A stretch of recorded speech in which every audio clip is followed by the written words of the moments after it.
नाम बताएं।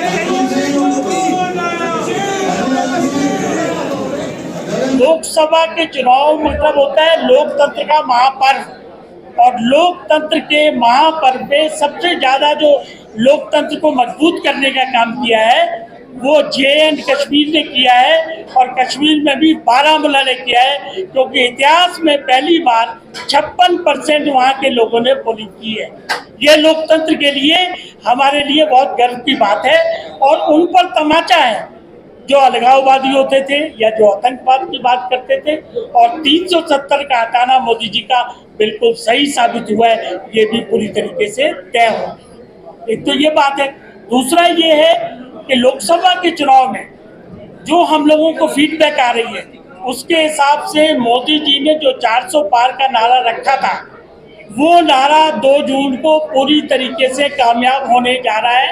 मतलब ये हुआ कि एनडीए 400 से ज्यादा सीटें जीतने जा रही है, नंबर 1।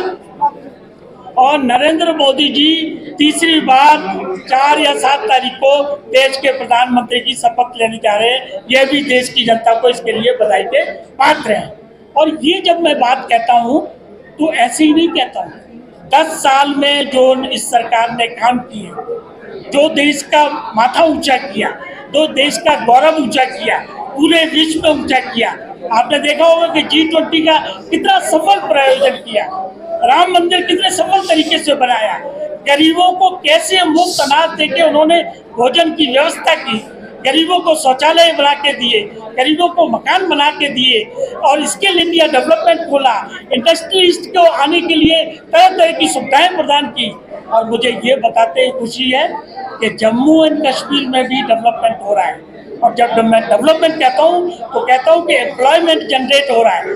उसका एक उदाहरण है, कठुआ जिले में खास तौर से इंडस्ट्रियल एरिया बनाया गया, और उसमें इंडस्ट्रिस्ट आए, अपने कारखाने वहाँ लगाएं। उसके लिए सरकार ने क्या किया, 300% जीएसटी रिफंड सरकार करेगी। अगर कोई कारखाने वाला 1 लाख रुपए की सेल करेगा तो उसको 300% पैसा सरकार देगी। तो वो एरिया अब डेवलप होने जा रहा है। हम सरकार से अनुरोध करेंगे कि इस तरह के कारखानों की स्कीम जम्मू में भी लगे, श्रीनगर में भी लगे, जिससे पूरे देश के इंडस्ट्रीज हमारे पास आए और ये राज्य हमारा फले फूले। तीसरी बात मैं ये कहना चाहता हूँ कि जम्मू कश्मीर की समस्याएं चल रही हैं।